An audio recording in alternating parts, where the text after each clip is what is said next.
I'm sure y'all heard the news by now. North Carolina Tar Heels basketball program has decided to depart from Hubert Davis.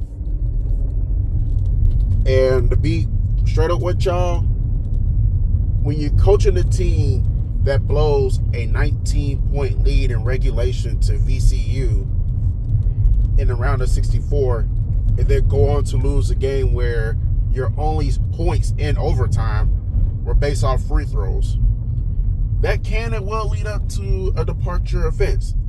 You know, I'm not surprised by this at all because of that reason. And I did some internal research. I know I was kind of trying to guess when I did last video about North Carolina as far as his track record.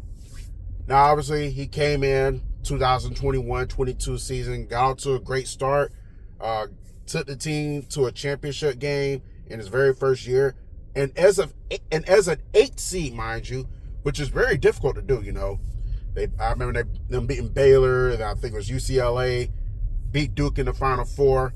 He was up 15 points against Kansas at the half. You know, you had a lot of us feeling like, oh, we're gonna win this championship. Hubert Davis comes in year one and wins a championship, then proceeds to blow that lead, and he just never got back to that pinnacle. He just never equaled that or better. In 2023, that was the year I was referring to where North Carolina missed the tournament, had an opportunity to play in the NIT. They turned it down. Season ended. And since then, you know, it's kind of like regressing. You know, 2024 on was regression. Like 2024, get back to the tournament, lose to Alabama in the Sweet 16. So you win 2 tournament games. Last year, playing in the first round, just to get in the round of 64, you beat I almost said St. John's. What's that? San Diego State. And then you lose to Ole Miss in the round of 64, so you do win first 4. That's what that's what I was thinking of, first 4. But yeah, beat San Diego State in the first 4, only to lose to Ole Miss in the first round in the round of 64. So you went from winning 2 tournament games to winning 1 tournament game last year, and then this year, like I said, you had a 19-point lead against VCU, and poof. So you went from 2 tournament wins 2 years ago to 1 tournament win last year to no tournament wins this year. It's just regression, you know. And I said after the game that his seat would be hotter. And then I didn't really compute that he would be fired or let go, how you want to name it, but it wouldn't have surprised me either. So yeah. So Hubert Davis, I guess to an extent, thank you for what you've done at North Carolina in the 5 years he was here, at least getting us to the championship game.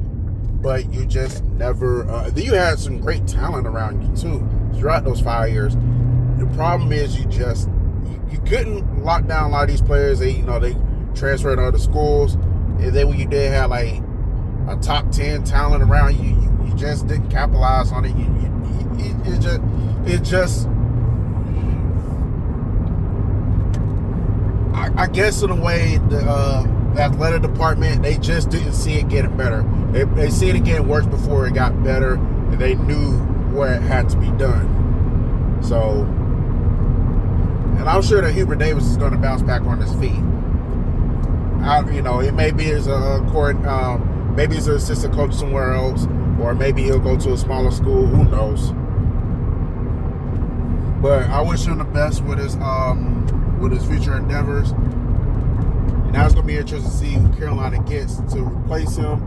I'm hearing one rumbling. I don't know if it's true or not. I don't want to make it official until I know for sure what's going down. So I did hear one rumbling that there is a possibility Carolina could pluck Tall Gold from Florida. And regardless of what UF has been going through their athletic programs, I wouldn't be shocked that if North Carolina does get him to be the next head coach. I can't see that happening. But we'll see what type of move they make with the head coach situation. I know they're probably gonna wait till the tournament is over to really make some moves. By then, I'll be forging on the baseball season, so I probably won't make a video announcing the next head coach because I'll be knee deep in baseball season. Which, in the meantime, I do need to. I am going to talk a little about the Braves either later tonight or sometime tomorrow because spring training is officially over with for them as of yesterday, and opening day is on Friday. So I definitely will need to talk a little about at least about the Braves upcoming series with the Kansas City Royals. So be looking out for that. In the meantime, we'll see what happens with this coaching search for UNC. In the meantime, the March Madness does rolls on. We got tomorrow. We do have some Sweet 16. We do have some Sweet 16 action tomorrow. So we'll see what happens with these remaining 16 teams moving forward. Good luck to everybody who's still in the tournament except Duke because fuck Duke. But rest of y'all. Best of luck moving forward. Maybe a better team wins. Even if it is Duke, if they win, then they're the better team overall. Just how it is. I'm not gonna get up here and try to downplay as if they don't have a chance. They got the best chance. I think Florida would probably be the only team that could likely give them some serious competition. Maybe Michigan can. I don't know if Michigan's capable of getting to the championship. I got a feeling they probably gonna be upset as well. We'll see. And we'll see about Arizona. Like, who is it? I want to say it's not wide open, but anybody could win. Alabama could win. Tennessee. Who else still is? St. John's could win. Anybody can win the tournament at this point. It just depends, like, who brings their best game this upcoming weekend, and then who can make it to Indianapolis. So. All right, well, I just want to drop that off. I just want to touch bases on the Hubert Davis situation. So, y'all have a good Wednesday. Like I said, I'll try to come back later tonight. We'll see. We'll talk about the Braves. Until then, y'all have a good one.